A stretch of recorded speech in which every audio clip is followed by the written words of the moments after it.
everybody, welcome back to Figures and Flippy Shit Wrestling Podcast. We are back from almost a month hiatus. Yes, the holiday season. It was a much needed break. So yeah. And for those of you that celebrated holidays and whatever holidays you celebrated, hopefully you celebrated well. Hopefully you enjoyed it. And hopefully everybody has a happy new year coming up. Yes. Well, if wrestling is anywhere like it was for 2023, I think in 2024 we're in for another good year. Yes. Particularly with the two major North American promotions that we cover. Mm-hmm. With that being said, WWE had recap shows for Raw and SmackDown this week, so we won't be covering anything from them specifically. But for the dubs, we're going to do a year in review for kind of everything, a very brief one. Just kind of going over, the direction we think we're going. We'll get there when we get there. But the first thing I want to talk about is probably one of the most successful things AEW did this year, and that's the Continental Classic. All the matches have been excellent in the Continental Classic. Yes. They had the right list of participants. I think Jay Lethal was the only one that didn't get any points from it, which is crazy because Jay Lethal's really talented. Obviously Jay Lethal was all right with that, and kudos to him for taking all those falls for those guys. I think a lot of times, it's just as important to take a fall as it is to get a win. Yeah. And Jay Lethal was a good guy to do that. We had our feel-good moment with him and Mark Briscoe. Daniel Garcia got his one win against Brody King. Which was crazy because I didn't expect him to beat Brody King. Yeah, because Brody King came out looking like a world beater. He looked like he was going to beat everybody. Andrade kind of fell off after he beat Danielson, which was an odd decision, but I see they were moving towards Miro. What's nice is most of the people in the Continental Classic that didn't win had stories to go into. Mm-hmm. I would say, well, no, not as many as I thought. Only, I think, a couple. Because Andrade went on to feud with Miro. Daniel Garcia is kind of starting his redemption tour. Yeah. Swerve is back with Keith Lee, and I feel like that should have been done forever ago. Yeah. Swerve is on this high. I love Keith Lee, but Keith Lee should not be in there right now. We should be pushing Swerve towards a world title. Yeah. You already teased it with MJF. It got a great response. You need to run that program, and I'm serious. Swerve should take that title from him. Yeah. 100%. But we have the finals coming up at World's End, which you and I will predict later. Overall, the Continental Classic was great. Lots of great matches. A lot of match of the year contenders in there. Mm-hmm. The finals match between Eddie Kingston and Bryan Danielson, that was special. That was a really awesome match. I think a lot of people sleep on Eddie Kingston's wrestling ability because he's so kind of awkward sometimes. But I think he does great storytelling in the ring. And I've really learned to appreciate his selling, where Eddie Kingston feels like in the end he's been in a fight. Yeah. Like when we watched the live match with Brody King a few weeks ago, right around Thanksgiving, and he was just swinging at nothing, like a real fight. Yeah. And I think a lot of that gets lost with Eddie Kingston because he's such a good promo and his style is kind of awkward. I think I talked about it on here before. It's weird. He comes off like a brawler like Moxley, and then he'll bust out this thing that he learned watching Japanese wrestling. It's interesting. And there was a sign in the crowd during it was either during the Danielson match or during the last match that he won on Collision. I can't remember who he beat. Andrade. There was a sign in the crowd that said Eddie Kingston fights like a drunk dad. And I can't completely disagree. Yeah. But, I think Brody King came out of this looking good. It was interesting that Brody King was the one chosen, and especially since a lot of people have been wanting more singles matches from Malachi Black. Yeah. I think Malachi Black could have gone really well in here, but I like that they used Brody King because he was the only one that was a monster dude. He was the only one that fit that bill, so he stood out. Yeah. So I think it helped him.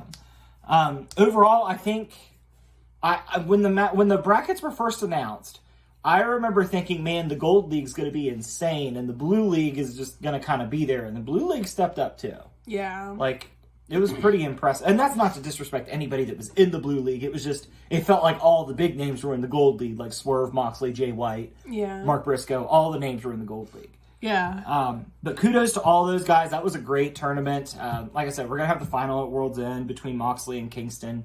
So we'll talk about that a little bit more. But overall, kudos to AEW. My only drawback is Tony, you've got to step up your booking. You can't book a belter tournament every time you need some booking help. Yeah. That's going to wear thin quickly. But in this case, it was a great tournament with some great wrestling, and I thoroughly enjoyed it. Agreed. So the one WWE show that had some new content this week was NXT. NXT always delivers. Yeah, if you are not watching NXT, you definitely should be. Yeah, I would agree. They just test out different things. Sometimes they don't stick, but sometimes it's good. Yeah.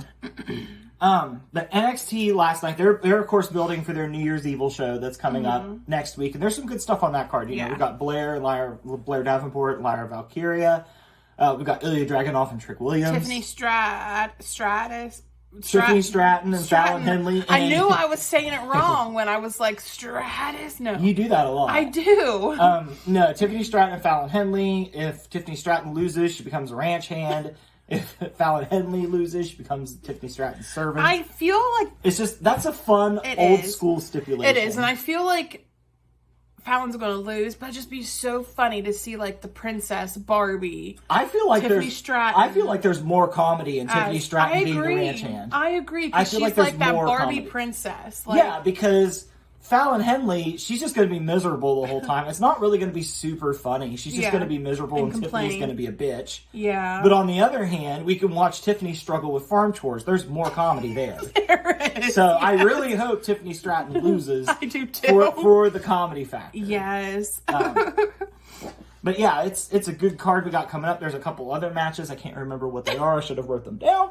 But like you said, if Ilya Dragunov randomly had a broken neck and he was like, I'm not going to do this, so he rips it off. I gotta tell you, I wonder if... See, I know this has been controversial. This actually happened while we were on our break. There's a lot of interesting things that happened while we were on our break. I guess that's what we get for taking a break. I am not a fan of what they seem to be trying to do with Ridge Holland.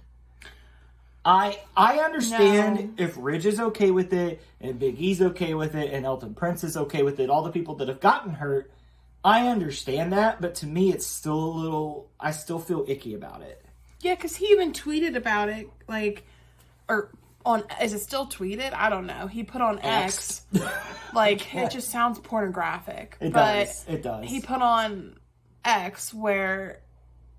like, he commented on it about, like, breaking, like, Dragunov's neck, and it's just, like, he actually did that to somebody to where he had to end his career. Yeah, that's why I feel icky about it. Like, I understand what they're doing, and I understand... It's kind of like what they do with Nia Jax, like, they play an angle. I'm sorry, but if you have wrestlers that aren't safe, you can't just play an angle about them not being safe. Yeah, and we're not trying to say that Ridge Holland is an unsafe worker. You know, accidents happen. You know, Seth Rollins broke Cena's nose, took Sting out for years, and you know, accidents happen.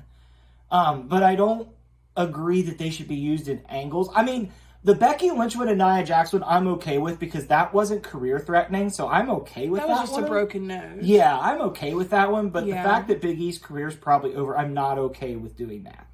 Yeah. I don't feel quite right about that. Yeah. But like I said, if those guys are cool with it, that's fine. It's just not for me. Yeah. Yeah.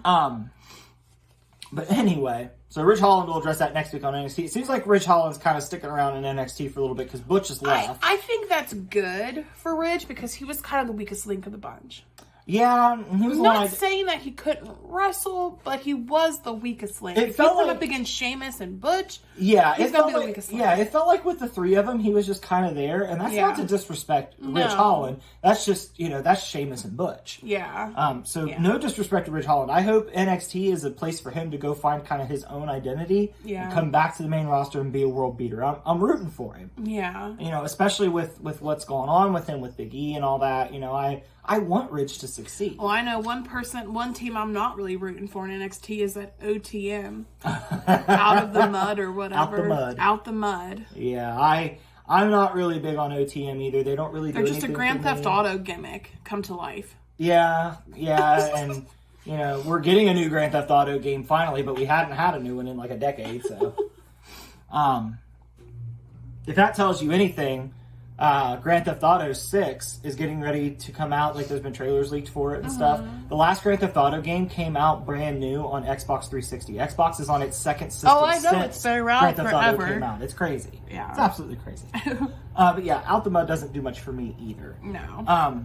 I'll tell you what did surprise me is Lexus King losing in the men's breakout tournament. I know. But I think they're building a story with Trey Bearhill. I think his name's Trey Bear Hill, yeah. Bill. I keep wanting to say Bear Claw. Which, you know, I think for him, I think it's a good thing. I think a story with Lexus King would probably do more for him than a breakout win because it hasn't really done anything for Lola Vice on the women's side. And, you know, maybe it's too early to tell, but, like, the most we've seen since it happened was last night Electra Lopez introduced Lola Vice to the LWO. Yeah. Well, not last night. We watched it last night, but Tuesday night. Yeah. And that's the most that she's gotten since she was in that tournament. So I don't know that that's really done her any favors. I mean, hell, Kalani Jordan finished second, and she got the Iron Survivor. Yeah. So clearly, Kalani Jordan was where they wanted to put their energy. Yeah. So I don't know. But the finals will be settled at New Year's Evil, and it's Opa Femi and Riley Osborne, and both of these guys are really fun to watch for two different Riley reasons. surprised me. I did not realize Riley was that impressive Like, of a wrestler. I remember I rewound back and showed you, like, when Riley came out and he just fucking flipped, and you were like, oh, this is going to be fun. Like, he did his first flip before he even left the entrance. I know. But him and Opa Femi will be a really fun clash of styles. Opa Femi's a bigger dude that's a power set. I think he's going to be huge. He had a match a few months ago, and we've sung his praises on this podcast before. Yeah. From the match that he had. I really like Riley Osborne. Yeah. I think this would do a lot for either one if they won. I think you could go a story in either direction. I think you could have Opa Femi just start destroying people. Yeah. And on the other hand, I think you could tell a really good story of Riley Osborne. Especially with the Chase U drama. Yeah, with Chase U's controversy, Riley Osborne could be like the one shining light. Like, he helps them get the money they need. Yeah, or maybe he ends up taking over the university because he's the straight and narrow, and Andre Chase has become so corrupt. I mean, so you could I do feel a like lot. Duke Hudson would be the one to take over, not this random Riley guy. Well, you could build a jealousy angle with Duke, but he wasn't second in command. You could tell a lot of stories with Chase U with Riley Osborne winning this tournament. Riley Osborne winning could tell like 3 Chase U stories. True. So I think there's a lot of value in him winning. I don't think there's not value in Opa Femi winning. Yeah. I'm sure you could do a lot of great stuff with him. But Riley Osborne, the story opportunities are just too good, and he can really inject some more drama in that Chase U story and really push that story over the top. But yeah, the men's breakout tournament's been really fun. Seems like Lexus King is going to veer off with Trey Bearhill. So we'll see how that goes. I'm not sure what... I feel like Lexus King is going to be a slow build in NXT. Like, he started by injecting himself with Carmelo and Trick, and then, like, not that Trey Bearhill's a demotion, but Trey Bearhill's new. And it feels like he's kind of stepping back. True.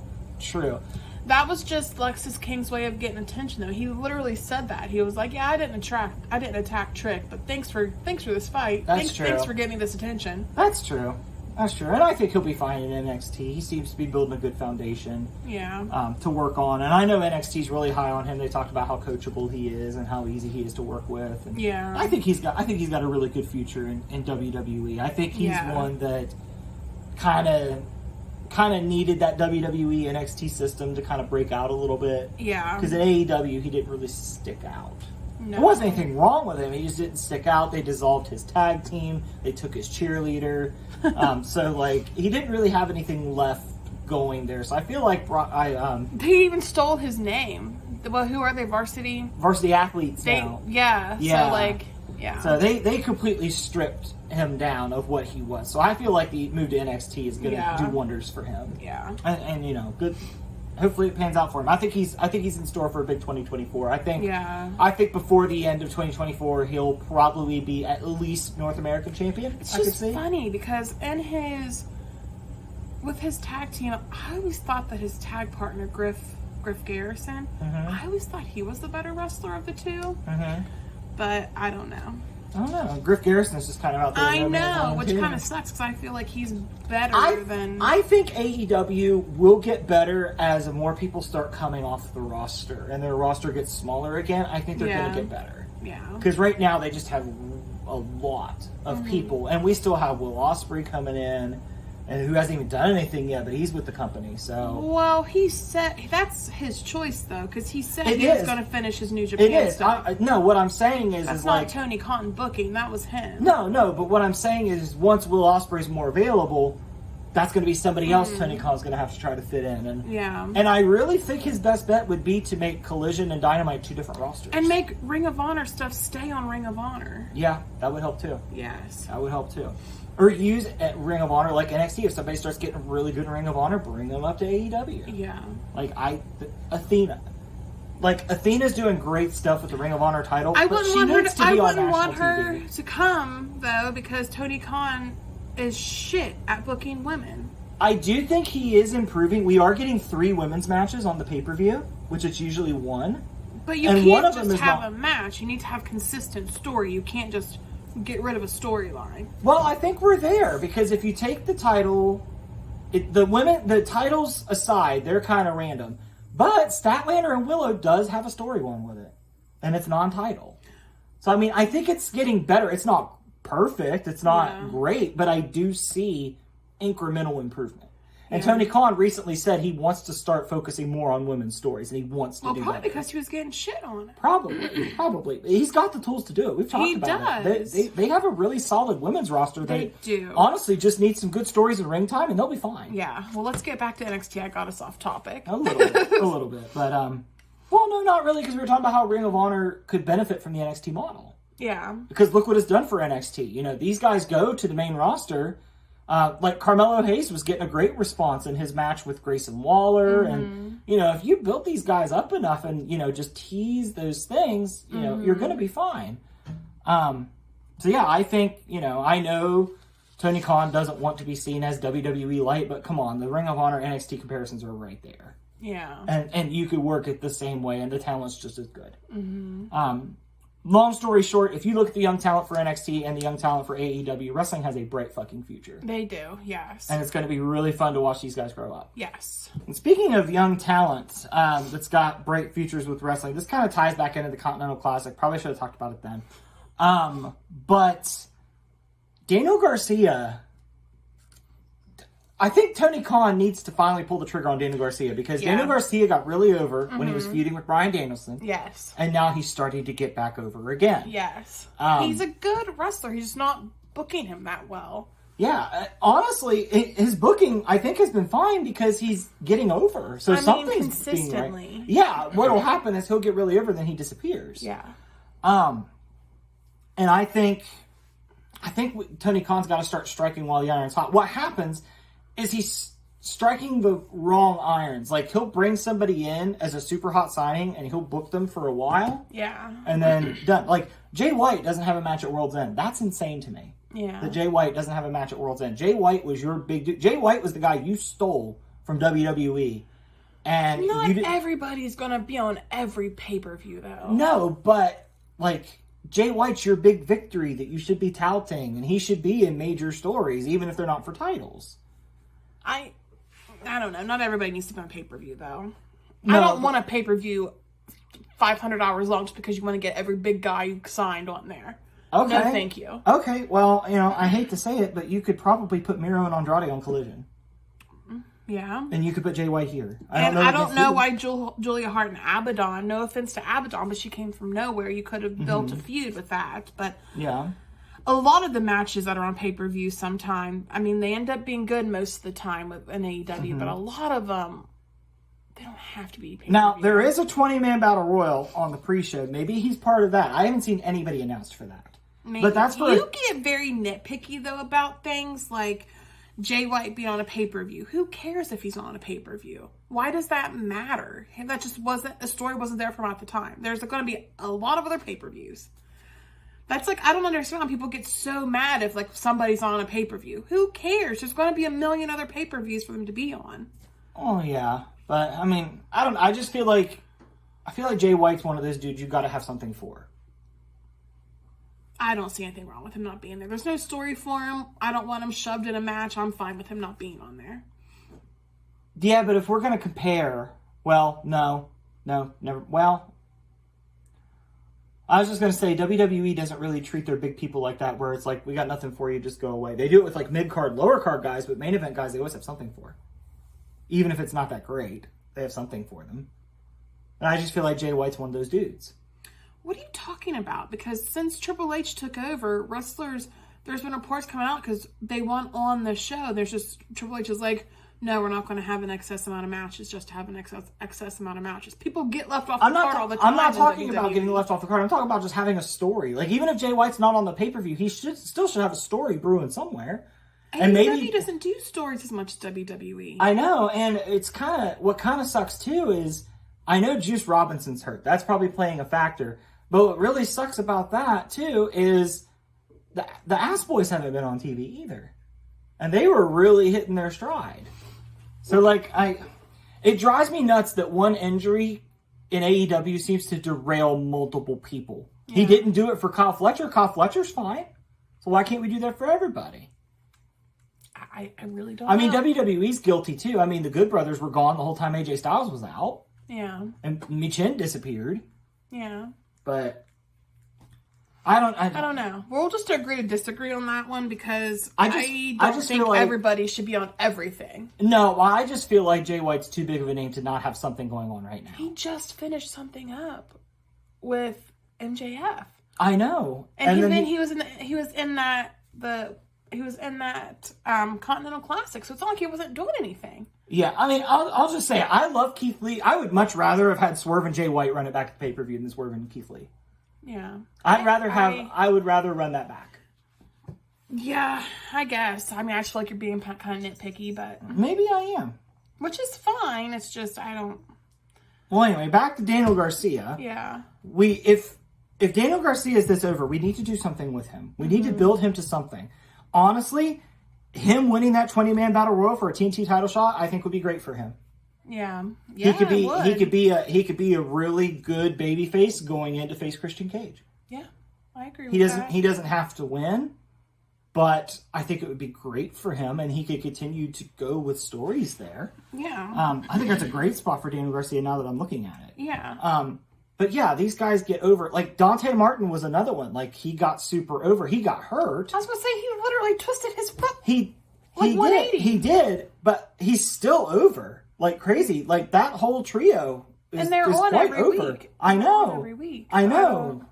Wait, I don't understand. Are you complaining about his booking, or are you happy for it? I don't understand. I'm just saying that with past booking examples to go off of, if this trio of Top Flight and Action Andretti gets bigger and bigger and over, I hate to be pessimistic, but I expect Tony Khan to forget where they are more than push them to do something meaningful. You and a lot of other wrestlers fall into the trap of, if somebody's not somewhere every week, they're being booked wrong, or this is going on. And it's just like, the wrestlers are humans. Like, maybe they request time off. Maybe they don't want to do things. Maybe like, so I feel like sometimes you and other fans, I know sometimes I can do this also, but like, if my favorite isn't booked the way I want them to be booked, it's like, they're not doing this correctly, but we're not taking into account what goes on behind the scenes. I'm not talking about how they're being booked to an extent. I'm talking about when they just stop getting booked when they're super over. That'd be like if LA Knight got super over and WWE was just like, yeah, we're not going to book that anymore. They did that shit under Vince, and look where it got them. Yeah. That shit is what caused the formation of AEW, because people were tired of that crap. And it's going to go the other way eventually. So then what? We're going to get a new promotion? Okay for us. No, it's not okay for us. We have trouble finding time to watch what we have. But I don't know. I just don't see the big deal in for some reason, I am not agreeing with your points today. My thing is if you have super over acts, the super over acts are what the crowds come to see. And if you're not putting them in front of the crowds, you're doing a disservice to the crowd that bought tickets to go see them. In wrestling, though, things change so quickly. They do. So, like, just because the top act isn't on TV one week, that doesn't matter to me because that's giving somebody else to potentially be that top act. That's what happens in wrestling. It's topically getting cycled out. I want to catch you. Okay, so you just said that. The top talent being gone gives time for other talent to shine. So you're saying you're okay with Roman Reigns' months-long breaks because at least other talent get to shine. There's a difference. Roman Reigns shows up 2 fucking times a year. I'm just teasing you. I mean, you're right, but I'm teasing you. I was just having some fun with you. Don't rip my head off. Don't rip my head off. Well, anyway, Daniel Garcia is really hot right now. Give him a good babyface program to run. Let's see how it plays out. Like I said, winning the 20-man battle royal, I think it'd be great for him, and I think it'd be a great story. Mm-hmm. I agree. There you go. All right, so we've resolved that, but now I want to go into more Tony Khan, what the hell's going on situation here. Don Callis family. So the Don Callis family, when they first appeared, it was all about ending Kenny Omega. And then it became ending Chris Jericho. Why are we still here months later? I know Kenny's out. That's unavoidable. Totally fine. You could have the Don Callis family go wreck shop somewhere else.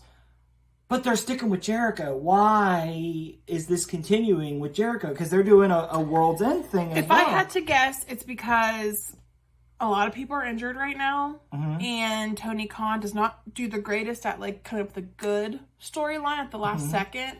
So my guess is Kenny Omega's out. You have Sammy Guevara coming back. You need somebody to team Jericho up with. Why not team up Jericho and Sammy together? Oh, hey, Sammy was with Don Callis' family. Let's bring him into it. Let's have Jericho save him.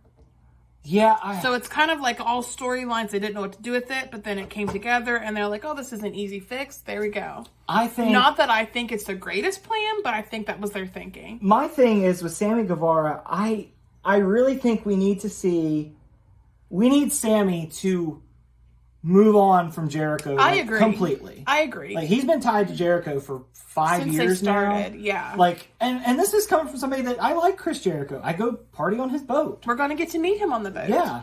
But, my God, let Sammy Guevara fly on his own. When he was in the 4-way with MJF and Darby Allin and Jungle Boy, you know, it was rough sailing. I saw a lot of people ripping Sammy's promos and, Sammy's not a main event player. But he did that 4-way, and what happened? Everybody's like, oh my God, what a fucking match. That's because people are assholes. They are. But what I'm saying is it's crazy to me that out of that 4-way, those other 3 guys, they might be scared to have him go off on his own because I know he was with Tamalo, but the last time he went off, semi-solo, people turned on him. They turned on him once Tamalo came in. He was doing fine. I understand that, but they might still be thinking about that in the back of their head. They might be. But I feel like... And from actually meeting Sammy Guevara and, hearing the stuff that he said in interviews and stuff, I think he's just happy for whatever chance he can get. He probably is. He's very grateful from what I can gather and what I've seen for what he has. So I don't think he's going to complain, oh, God, I'm back with Jericho and Don Callis. No. He'd be like, yes! No, and I mean, I'm sure he's fine with it. You know, those two are really good friends. I think Sammy's been on every cruise. I think it's just fans that are mad about it. Not them. They're probably happy. Fans are mad. There's a lot of people that shit on Sammy Guevara online. I'm not one of them. I really like Sammy Guevara. And I want to see him do other things. And it's just crazy to me that the other guys out of that 4-way have kind of stuck to where they were. Jack Perry aside, but Jack Perry got in a fight with CM Punk, got himself suspended. That's Jack Perry's fault.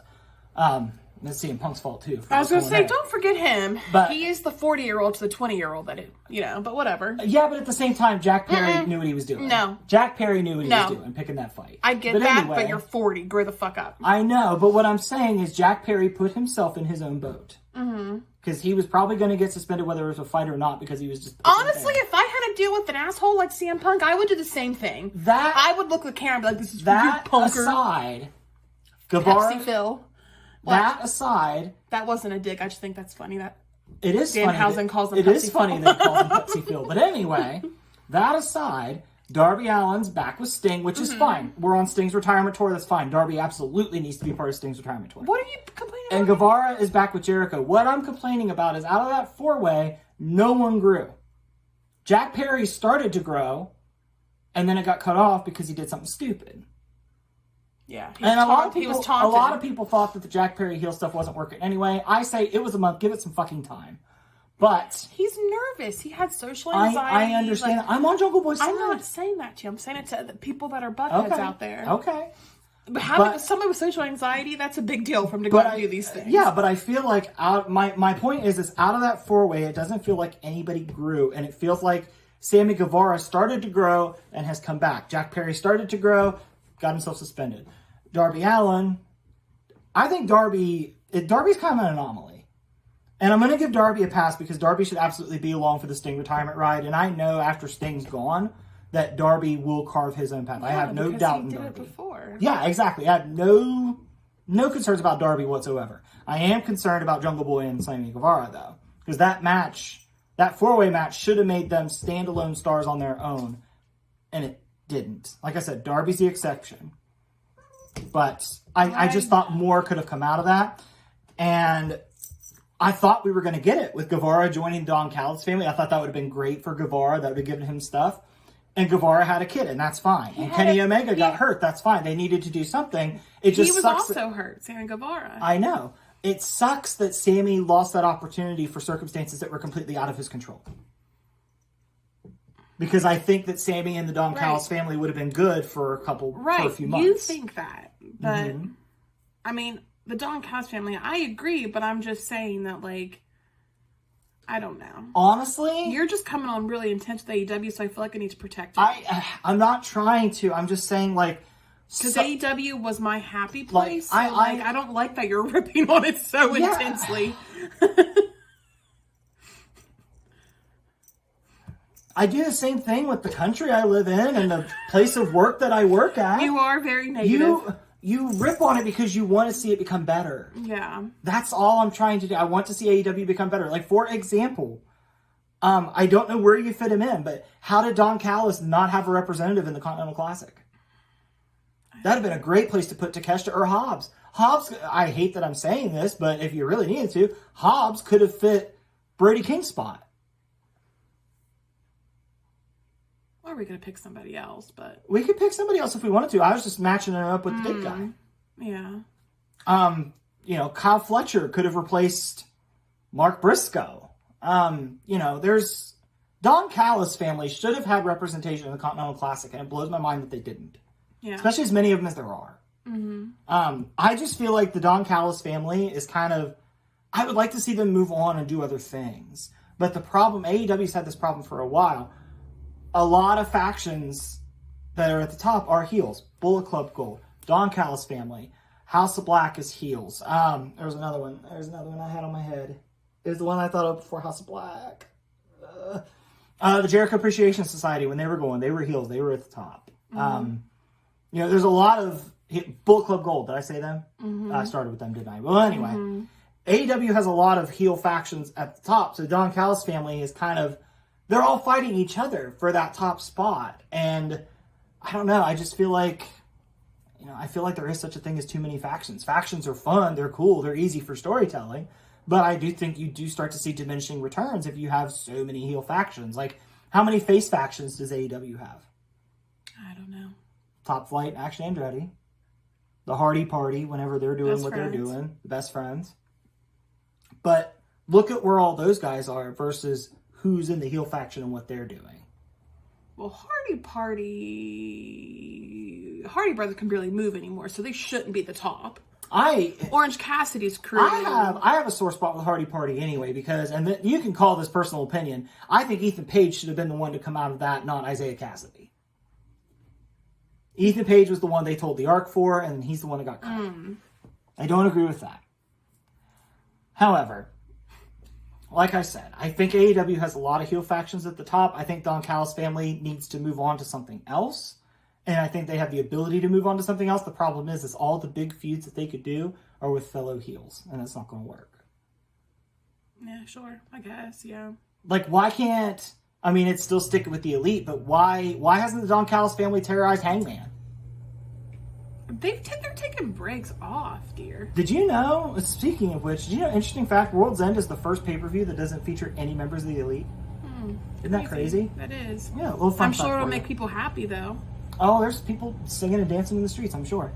But yeah, I'd like to see the Don Callis family do more. Is essentially what I'm getting at. I'd like to see them move on from Jericho and do something else more meaningful, more constructive. Yeah. We gave Kyle Fletcher a title. It's a Ring of Honor title, but he has a title, and that's a good start. So I've been a little negative. I can tell that you think I've been a little negative. Yeah. So let's talk about some positive things. The past 12 months in wrestling overall has been pretty stellar. Yeah. AEW went overseas for the first time, put on All In, which was a great show. Followed it up with the pay-per-view the next weekend that everybody said was going to flop. It ended up being one of the top pay-per-views of the year as well. WWE had a great year. This was our first full calendar year of Triple H booking. And I definitely think there were some hits and misses. I think what we've learned from Triple H's booking over the last year is Triple H likes to take his time. Sometimes there's too a lot. long. There's a lot of slow build. I don't always with a like Triple H slow book builds. show. I don't like slow build movies. I don't like always slow builds in my wrestling. But I found a comparison that somebody made online that actually makes a lot of sense when you think about it. So, Triple H made his booking bones in NXT, right? Mm-hmm. NXT had, when he booked it, had 1 hour a week to tell stories, and they had 4 or 5 takeovers a year. That bodes so much better for slow burn storytelling than a pay-per-view a month, 7 hours a week. Plus if you didn't have...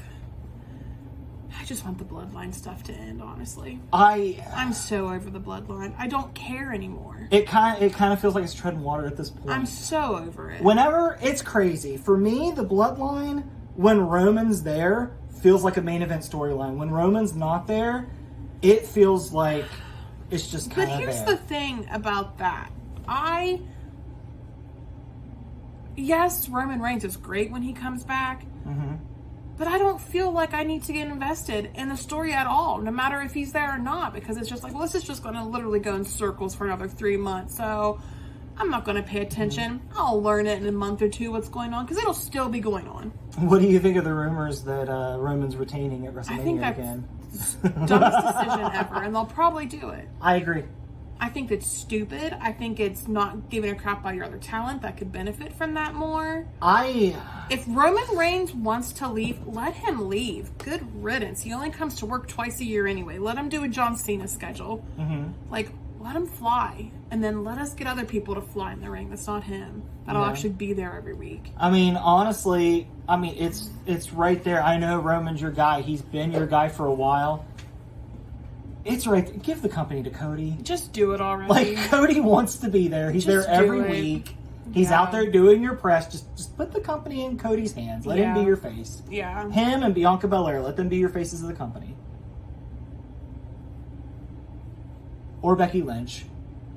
Or Jade, if that's the direction you want to go. I think that they're let down on Jade, because I think that they thought she was farther along, and she's not a great wrestler. I feel the same way. I kind of feel like... So you built her up, you don't even knowing that she couldn't wrestle that well yet, and then she just disappeared. I kind of feel like they wish they would have brought Jade to NXT.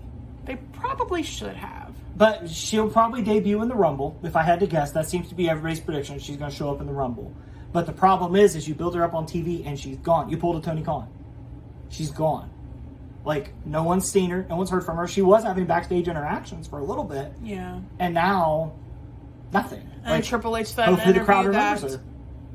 They would hope that she'd be farther along, which translates to she can't wrestle and you don't want to put her on TV yet. Yeah. I get the same feeling. I get the same feeling, which is crazy when you think about, like, she was working with Danielson. And I'm sorry, but let me just point this out here, okay? Mm-hmm. If you are willing to put Ava on TV on NXT, I'm sorry, Jade is a hell of a lot better than Ava is. And I could think of one on the main roster that I think that Jade would be better than. Raquel? What's her name? Raquel Rodriguez? Mm-hmm. I don't know, she just flexes her back muscle and smiles. Like, Jade oozes a million more charisma than her, so I think she's better than her. So I've seen a lot of people say that Jade doesn't need to become Charlotte Flair. No. Jade can be just fine becoming LA Knight. Yes. Serviceable in the ring, giant personality. Yes, and that's kind of where she's at right now. Yeah.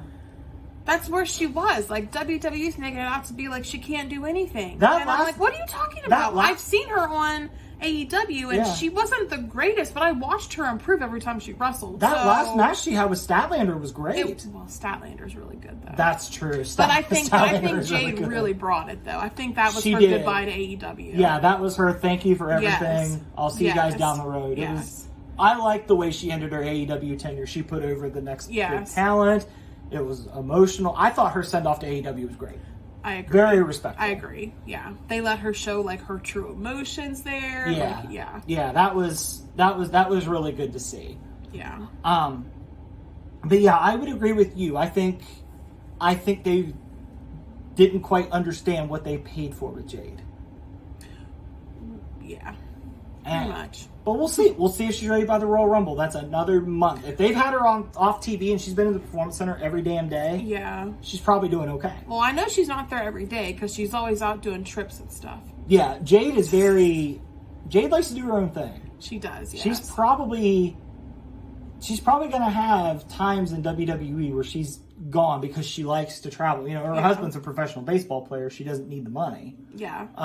He's like friends with like Paris Hilton. Yeah, so she's gonna be fine. I'm jealous of that. You more jealous of her or Baron Corbin for getting his picture taken with Taylor Swift at the Chiefs game? Baron Corbin. As far as I look back over the past 12 months and I look at the wrestler that broke out the most, it has to be Dominic. It has to be Dominic Mysterio is the biggest breakout of 2023. You don't think it's LA Knight? No, because LA Knight kind of came along about halfway through the year. Dom has been a whole year thing. I voted for LA Knight as the breakout star. Yeah. And I love Dirty Dom, but I voted for LA Knight. See, that's the opposite. I love LA Knight. I know. But for me, like, for Dominic, it's not just out of ring work. It's in ring work, too. Like, Dominic puts on bangers now. He has come a long way. Yeah. And the people that are still hating on him, you're just not taking the time to actually see what he's doing. Yeah. I'm at fault for that with CM Punk. I'll admit it. So you guys be able to admit that as well. Yeah. But yeah, to me, like, I think Dom's had one of the best years overall. I mean, he's in a faction that gets TV time every week. He gets a response consistently, a loud one at that. And it's not the go away response. People are laughing when they do it. When we go to live shows, we look forward to booing Dom. Not because we don't want to see him. We want to see him. I remember what was that pay-per-view we went to? For Payback. There was somebody literally beside us. They were like, oh, there's Dom. And then everybody got excited because they could boo. Yeah. So like. Yeah, it's fun. Like booing Dominic will bring the family together. Like it's. Like, I think that dude had a fantastic 2023, and I think that dude's future is so much brighter than any of us would have given him credit for a year ago. And he's funny, and he's supposed to be a really nice guy in real life, and I'm here for that. And him and Rhea's chemistry is fantastic. Like, if you didn't know that Buddy Matthews existed, you could buy that Dom and Rhea were together. I think they've just become best friends. They have, and their relationship is so wholesome.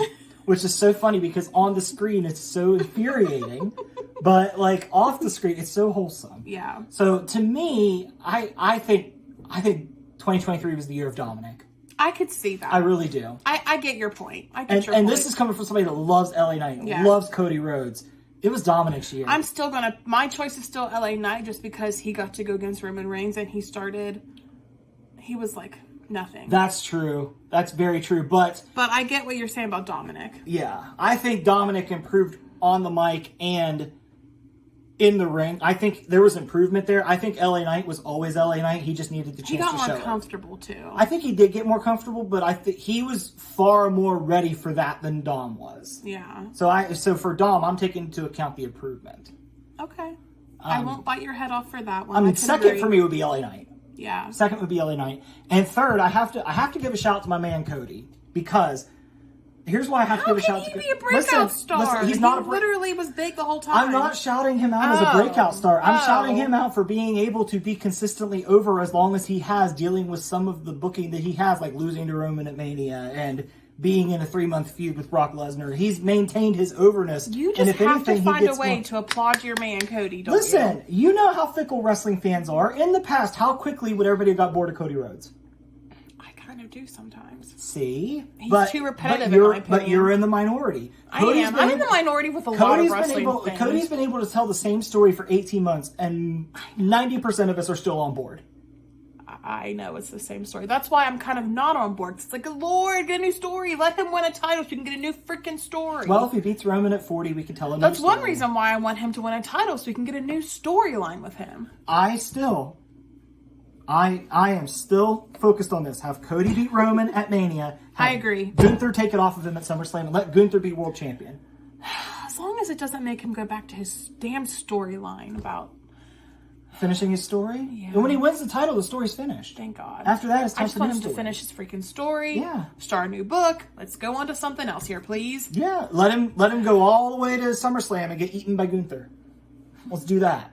Let's do it the way that Brody Lee ate his lunch for the TNT title in AEW, where it was like a squash match. Cody'd be down for a squash.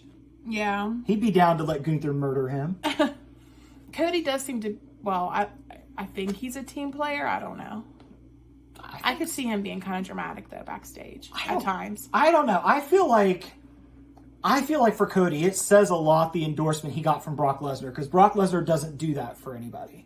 Yeah. Like, you might get a, hey, good job, or hey, that was fun. You don't get a, there's thousands of people here, I'm going to hug you and sing your praises in front of all of them without telling a soul. I'm not wanting to take away from Cody Rhodes, but I think his father has a lot to do with that, though, too. The amount of respect he gets, because I think his father was so beloved. I'm not taking away from Cody Rhodes, but I'm just saying, like, that helps a lot, I think, how much respect he gets from the older talent because of who his father is. Probably, especially with the NXT guys.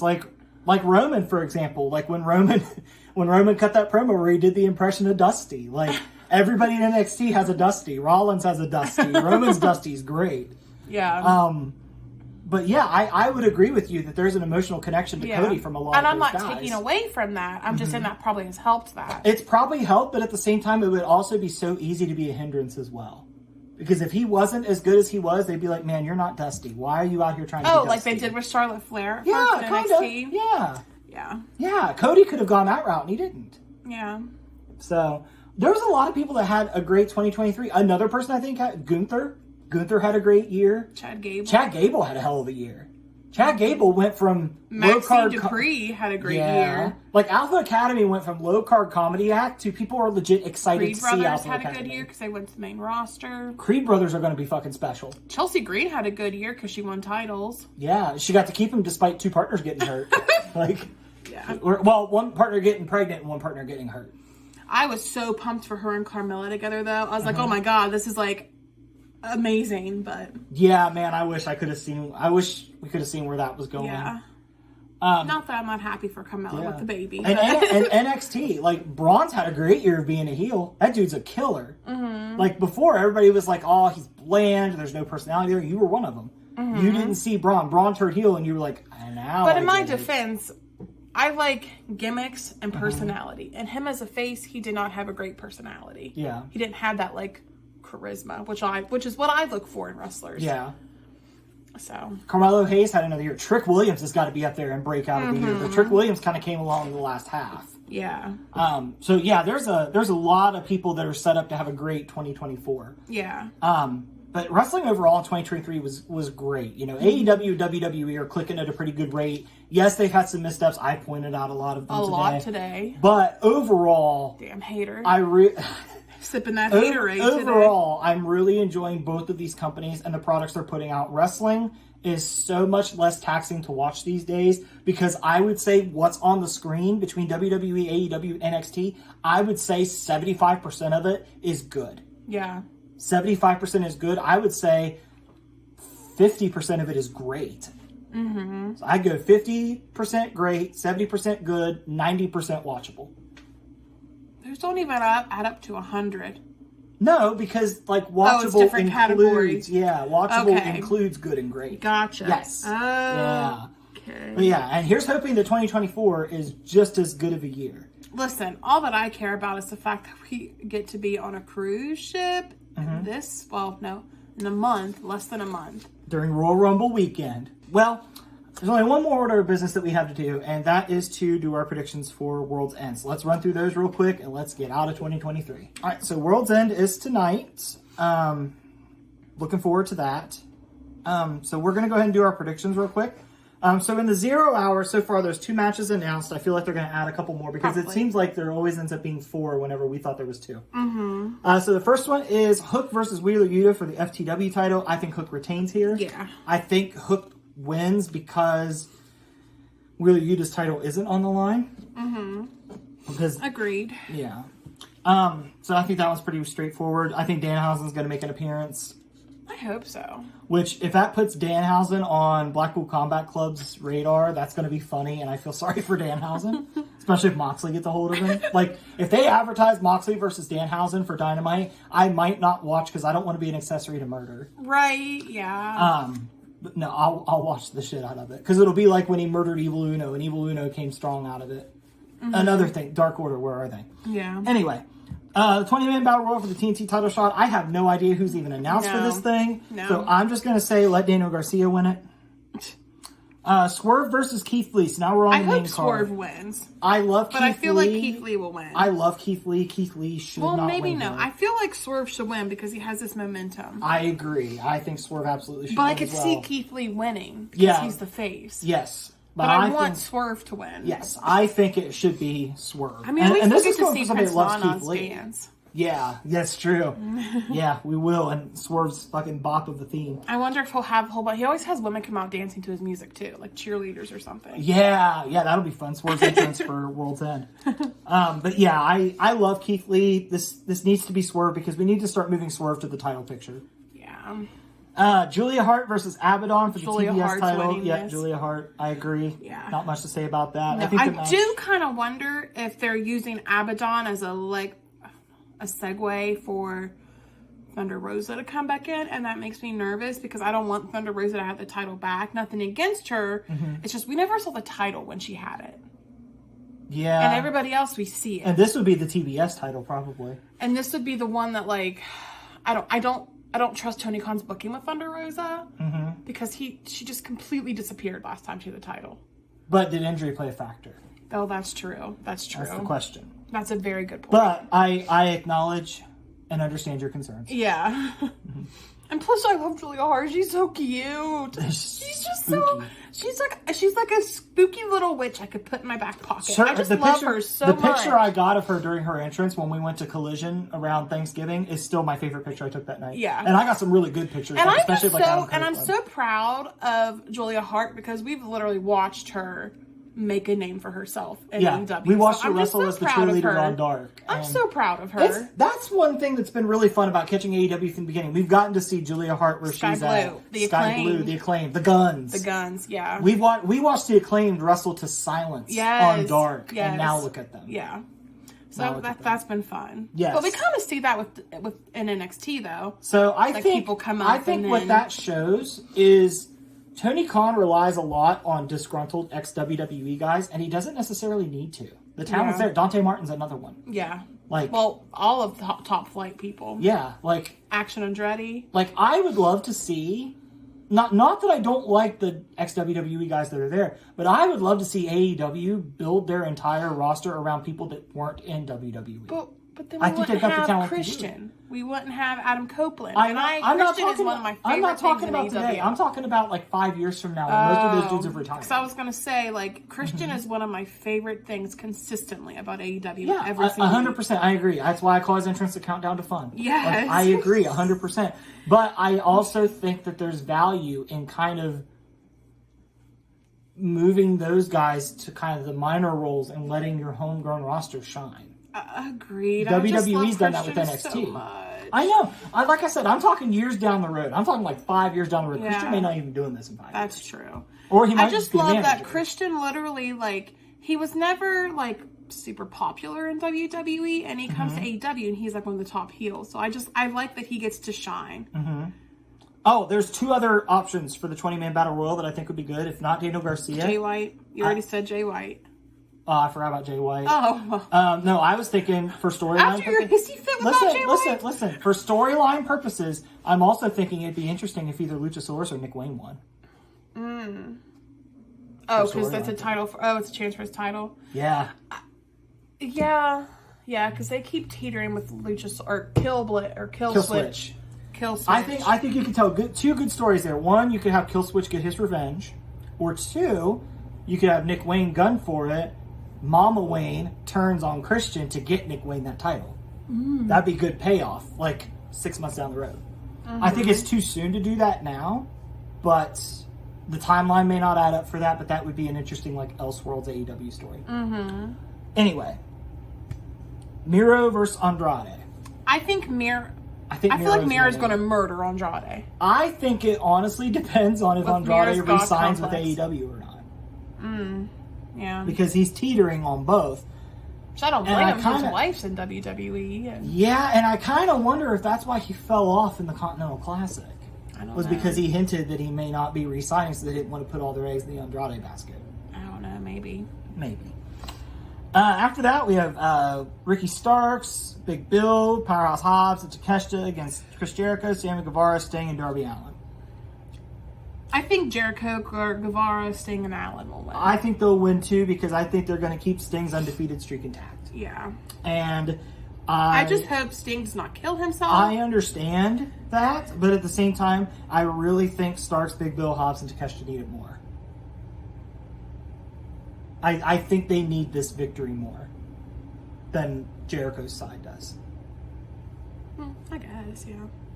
I mean, Starks and Big Bill are literally the tag team champions. Okay, so, well then they Hobbs and Takeshita need it. Because the Don Callis family is kind of flopping around. Yeah, but maybe... I wonder if this will end it, though. If the good guys win. I'd kind of like to see Sammy turn on Jericho. I don't think it'll happen. Yeah. But I think it would be interesting. I don't know. What's the next match, though? Tony Storm versus Riho. I think Tony Storm's retaining. I think so, too, because Tony Storm's over like a rover right now. I think that, and I think we're going to keep... Mariah May's going to do something. I think we're going to keep Tony Storm cooking until Jamie Hayter gets back. Yeah. I think Jamie Well, it's all hard Hayter's- to do because Tony Storm has put herself over with this gimmick. She has. She took the ball and fucking ran Yes. with it and didn't let anybody else touch it, which No. is great. Yes. This is... Tony Storm's had a hell of a 2023 She too. has. We didn't mention her. We didn't mention any women in the wrestlers that had a good 2023, and we should have. Rhea Ripley should have been up there. Although my only beef with Rhea Ripley is I wish she would have wrestled women more. Yeah, but I like that she interacts with men though because it's like, yeah, women can fight. Yeah, men like too. she had a lot of fun moments. We're like not her, weaklings. Like her stare down with Solo was hell of a lot of fun. Yeah, and Like- how he looked scared and like Heyman had to like step in front of Solo Yeah, to Heyman was like, protect "Okay, him we're and- not doing this." Yes, Man, so- I just because I would love to see it. I would love to see Rhea Ripley wrestle Solo. But don't you know, men and women can't fight. That's a big no-no. That's so funny. That's so I funny know. that you're so supportive of intergender wrestling. Why wouldn't I be? They train together. They train to do the same things. You're Women right. can do what men can do. They can fight each other. Fair I've enough. seen it happen. I've seen it happen on independent wrestling, and it's good. Okay. People just can't get over it because they don't have the same body parts. Yeah, I would agree with that. And yeah, Now, here's a story: the finals of the Continental Classic. I like this matchup. It's Moxley versus Kingston. it's just I feel like it's predictable. Who do you think wins? Moxley. Really, I think Eddie takes it. Moxley never loses. I think Eddie takes it. I want Eddie to win. I think Eddie will win because, and I hate to say this, but one of the things that you get for winning the Continental Classic is the Ring of Honor World Title, and Moxley's bigger than that. I don't mean any disrespect, but he is. Why? The Ring of Honor stuff shows up on AEW. Even when Claudio was world champion, it wasn't on there that much. MJF and Adam Cole had the Ring of Honor title. And I think MJF's bigger than Moxley. Ooh, that's a good argument. We don't have time to have that argument, but that's a good argument to have at some point. Yeah. I can't see my list, little one. But I think Eddie's going to take it. I mean, I want him to. Yeah, but you think it's Moxley? I think so, but I haven't been guessing these correctly for the past 2 years. Christian Cage versus Adam Copeland. No disqualification for the TNT title. Oh. I think since it's for the Cage title, is gonna Christian win. wins. Yeah. I didn't realize if it wasn't for the title, I think Copeland would win. Absolutely. 100%. Yeah. 100%. Yeah. Now, here's what's interesting. What's the fallout? I don't know. Where does Copeland go from here? I mean, the world's his oyster. Yeah. I'm interested to see where this goes from here. I'm interested to see where these two branch off to. I Yeah. don't think they're quite done, but this is already the second match for them. So I don't see too many more in the immediate future. Yeah. And then we have our main event, MJF versus Samoa Joe for We the better AEW title. figure out who that freaking devil is tonight, or I'm going to riot. I am going to be so mad. What do you think? And it better not be MJF. I'm going to be so disappointed that I was too invested in this for just be MJF. Let me just say, I love the fact that Samoa Joe apparently made a deal with the devil to just wreck shop on MJF. At first, I thought that meant he was the devil. Mm-mm. And I was like, I'm not mad about this. But then it wasn't even him. I kind of wonder if it's the kingdom, but then there's so many people. There's like 4 people. There's a lot of whodunits out there. There really is. Like Adam Cole's a suspect. But he literally just had surgery. Roddy's a suspect. Oh, I've seen a lot of people say that the more that Roddy claims that MJF's the devil, the more they feel like it's Roddy. Like, with their whole conspiracy maps they had. Yeah. So I never thought that I would love the kingdom and Roddy as much as I do, but I just see them walk on the screen now and I start giggling. Like I'm like, what shenanigans are you guys going to do while you're here? Who's Roddy going to shout at while he's there? And then the other person I've seen as the 4th highest suspect is Jack Perry, and that seems to be the one that everybody feels the most let down by. If it's Jack Perry, really, I'm the most let down by if it's MJF himself. I don't think it's MJF. I would rather it be because I really like Jack Perry, so I would be happy for him to come back. I've always he was my favorite whenever they was in like the Jurassic Express. I loved them. Yeah. And he went against CM Punk, so I like a little bit more because of that. I'm not gonna lie, but that's just me being petty, and I will admit that. I have no shame. I will admit that. So, do you think MJF retains, or do you think Samoa Joe wins? I think MJF retains. I also saw some people that said that they kind of wish the devil would have been Swerve. That could have been fun because he was all about like making the name for himself. But we know we've eliminated Hangman. It's not Hangman. But yeah, I think there's some interesting options there. I can understand. See, I feel like at this point there's going to be people that's going to be let down no matter who it is. I'm only going to be let down if it was MJF because I don't care who it is. They've been causing trouble and I want to see where it goes. I just don't want it to be himself causing the trouble. Yeah. So we'll see. We will see. But I think MJF retains. Yeah. All right. Well, that's our picks for World's End. Look at Lenny playing here. And that's going to be our show for the day. So we will be back every week until Royal Rumble weekend because we will be on the Jericho Cruise, and I'm not paying for the Wi-Fi to stream an episode from there. I don't plan on being sober enough to do this, honestly. Yeah, I'm going to be completely honest. But we'll do what we did last year. We'll kind of do a recap of what we saw on the Jericho Cruise when that time comes as well. Otherwise, there's lots of good wrestling out there. It's really picking up. Go find it. Go watch it. We're getting ready to come into Royal Rumble and Mania season, which is when WWE really kicks into gear. Yeah. AEW is hurtling towards Revolution. We're going to have a break in AEW pay-per-views until Revolution, which I think is a fantastic idea, and my wallet agrees. So lots of good stuff coming up. Go find what you want to watch. Go find somebody to root for, somebody's story to get invested in. It's wrestling. It's a variety show. Everybody, I think, can find something to get into that they can enjoy. If it's not in AEW or NXT or WWE, I'm sure you can find it in New Japan, MLW, GCW, Impact, whatever your local indie show is. Go out there and find it. When wrestling's good, there's nothing like it in the world. So go out there and find it and enjoy it. And we will see you guys next week. And we wish you all the best 2024. And we bid you adieu. Did you like that video? Like, subscribe, and comment to the Figures and Flippy Shit Wrestling Podcast. Oh, yeah!